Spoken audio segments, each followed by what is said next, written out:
കർത്താവായ ദൈവമേ, ഈ ദിവസത്തെ ഓർത്ത് അങ്ങേക്ക് നന്ദി പറയുന്നു. സ്നേഹപിതാവേ, അങ്ങയുടെ വചനം ഞങ്ങൾക്ക് അയച്ചു തരുന്നതിന് ഞങ്ങൾ പ്രത്യേകം അങ്ങേക്ക് നന്ദി പറഞ്ഞ് അങ്ങേ ആരാധിക്കുന്നു.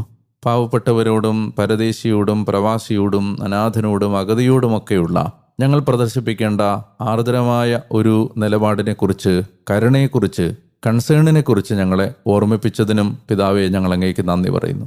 ഓരോ സാബത്ത് അനുഷ്ഠാനവും അതിൻ്റെ ആന്തരികമായ അർത്ഥത്തിൽ, അതിൻ്റെ ആത്മാവിൽ പാവപ്പെട്ടവരോടും നിസ്സഹായരോടുമുള്ള കരുണയാണ് എന്ന് ഞങ്ങളെ പഠിപ്പിച്ചതിനും, പാപപരിഹാര ദിനത്തെക്കുറിച്ചുള്ള വായനകളിലൂടെ അങ്ങയുടെ ഏകജാതനായ ഈശോ മിശിഹ കുരിശിൽ പൂർത്തിയാക്കിയ ഞങ്ങളെ രക്ഷയ്ക്കു വേണ്ടി അവിടുന്ന് ചെയ്ത ഞങ്ങളുടെ പാപപരിഹാരത്തിൻ്റെ എല്ലാ പ്രവൃത്തികളെക്കുറിച്ചും ഞങ്ങളെ ഒരിക്കൽ കൂടി ഓർമ്മിപ്പിച്ചതിനും നന്ദി പറയുന്നു. ആ പാപപരിഹാര യാഗം ഓരോ ദിവസവും പരിശുദ്ധ കുർബാനയിലൂടെ തുടരുകയും ഞങ്ങളുടെ പാപങ്ങളെല്ലാം അനുദിനം ക്ഷമിച്ച്